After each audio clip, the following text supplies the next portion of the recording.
Welcome back my YouTube channel MF Shahid nursing classes.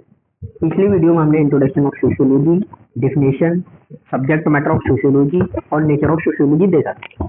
I hope कि आपको सारे topics साथ क्लियर होंगे। ठीक, आज हम नेचर ऑफ सोशियोलॉजी के पॉइंट्स को देखेंगे डिटेल्स में। तो चलिए शुरू करते हैं। देन क्या देखेंगे? Nature of sociology. ठीक, सबसे पहला है sociology is an independent science. जो सोशियोलॉजी जो है वो एक इंडिपेंडेंट साइंस, यानी सोशियोलॉजी किसी के ऊपर डिपेंड नहीं है।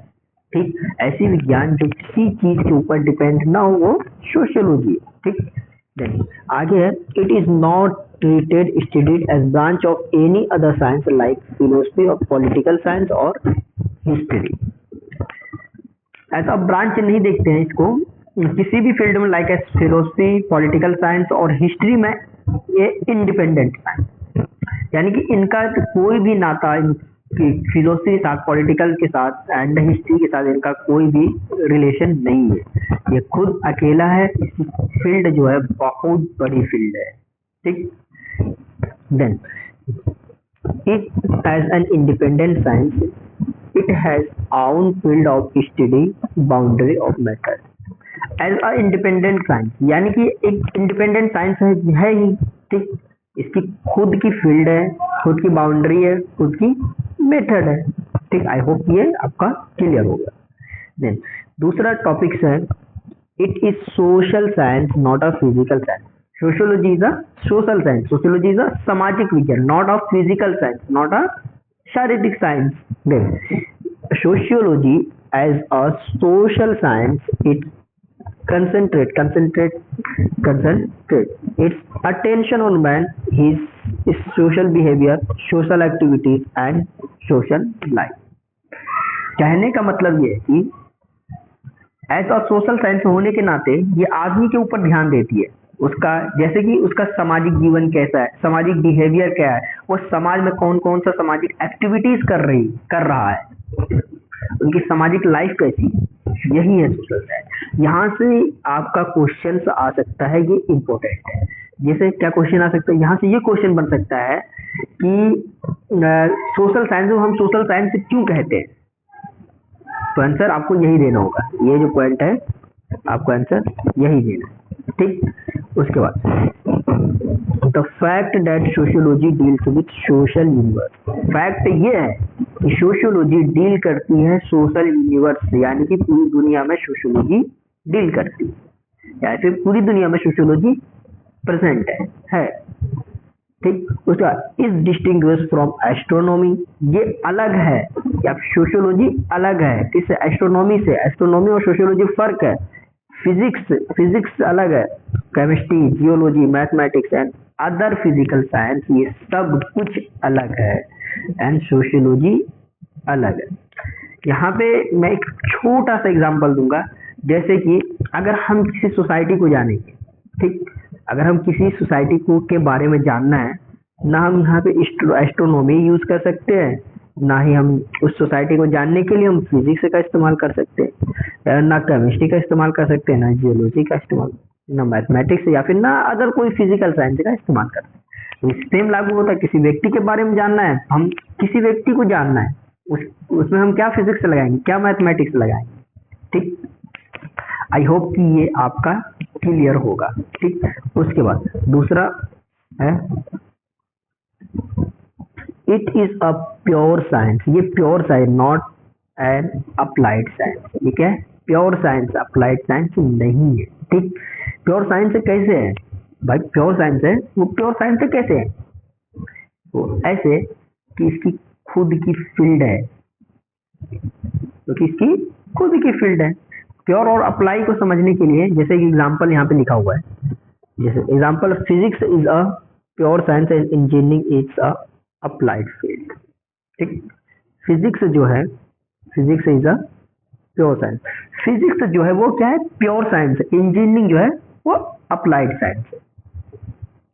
अब भाई फिजिक्स कैसे? जैसे देखिए, इंजीनियरिंग जो है वो फिजिक्स का ही डिपार्टमेंट है। ठीक से इंजीनियरिंग को अगर हम पढ़ेंगे तो हमें फिजिक्स समझना पड़ेगा, या कि फिर कह सकते हैं इंजीनियरिंग में फिजिक्स ही अप्लाई होता है। ठीक ठीक वैसे ही सोशियोलॉजी जो है वो pure science, not a applied science. ठीक, देन आगे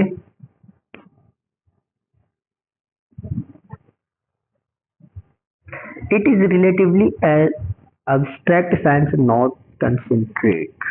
देखिए अब abstract और कंक्रीट साइंस क्या होता है? अब abstract साइंस मतलब बड़ा साइंस। ठीक, ये क्या है? abstract साइंस है, क्या नहीं है? कंक्रीट साइंस नहीं है। कंक्रीट साइंस मतलब ये सीमित नहीं है, ये बड़ा है।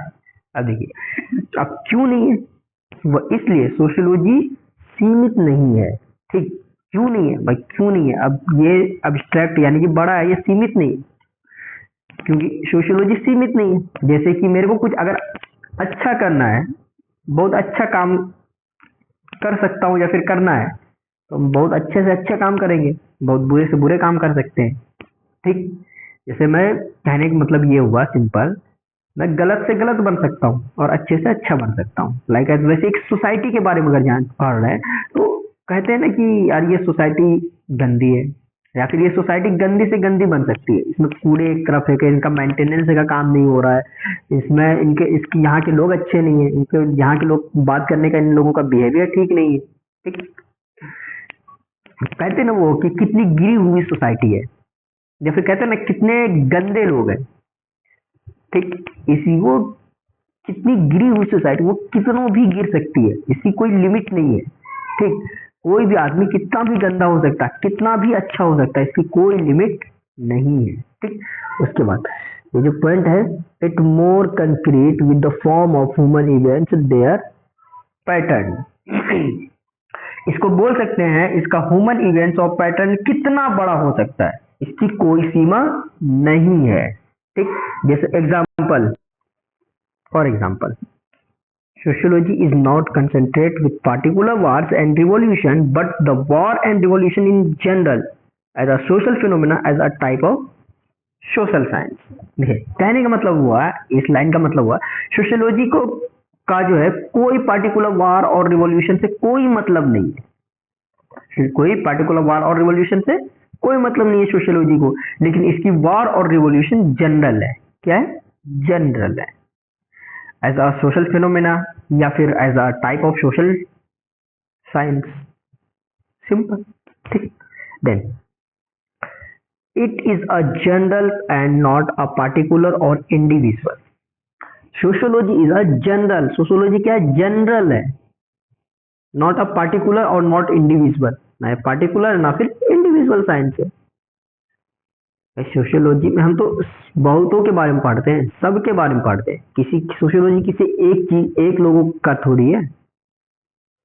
ठीक, इसीलिए sociology tries to find out the general laws of principles about human interaction and association, about the nature, form, content, structure of human groups and society.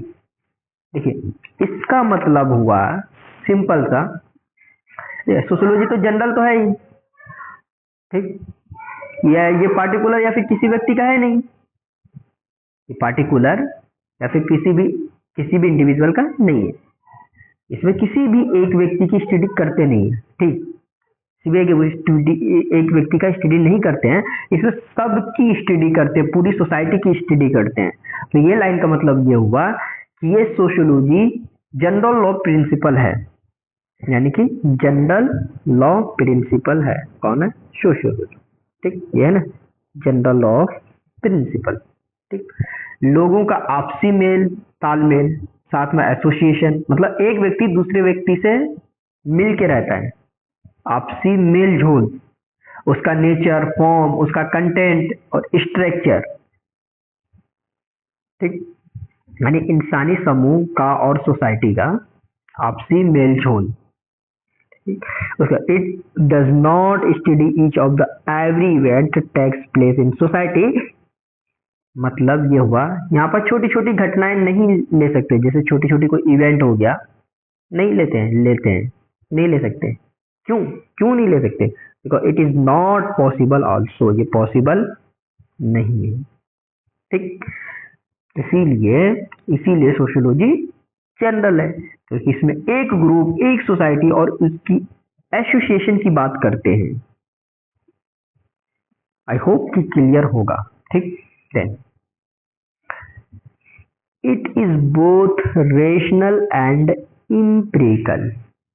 ये रेशनल है और इम्पेरिकल, ये दोनों है, रेशनल भी है और इम्पेरिकल।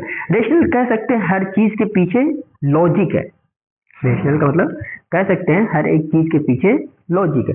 जैसे यहाँ पे लिखा ना रेशनलिज्म, होना चाहिए था, मिस्टेक हो गया, stress reason and the result from logic inference. जैसे एग्जांपल दिया है, रेशनल का मतलब जैसे आपका स्ट्रेस आ रहा है, आपको स्ट्रेस है, वो सोशल स्ट्रेस हो सकता है, इसकी वजह से लॉजिकल इन्फ्रेंस हो सकता है। जैसे कि सिंपल सा एग्जांपल ये है कि आदमी गरीब है, उसके पास पैसा ही नहीं है, वो स्ट्रेस में आ जाता है और समाज से हटने लगता है। ठीक, देन वही है इम्पेरिकल, इस emphasis experience and fact that result from observation and experiment।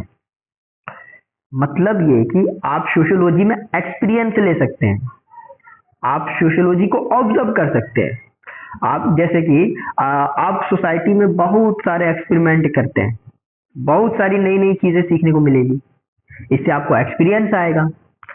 जितना जितना ज्यादा सोशियोलॉजी में रेशनल जरूरी है, उतना ज्यादा एम्पिरिकल भी जरूरी है। जो लोग ज्यादा सोसाइटी में रहते हैं उन्हें ज्यादा एक्सपीरियंस रहता है, जो नहीं रहते तो उसको कहां से एक्सपीरियंस रहेगा। ठीक, ये कंप्लीट हो गया नेचर ऑफ सोशियोलॉजी। यहां तक बने रहने के लिए थैंक यू सो मच। मिलते हैं बहुत जल्द नेक्स्ट वीडियो में, इसकी नेक्स्ट टॉपिक में। बाकी मिलते हैं फिर नई उम्मीद, नई जोश के साथ। चैनल को सब्सक्राइब कर दीजिएगा और वीडियो अच्छी लगी तो प्लीज लाइक कर दीजिएगा।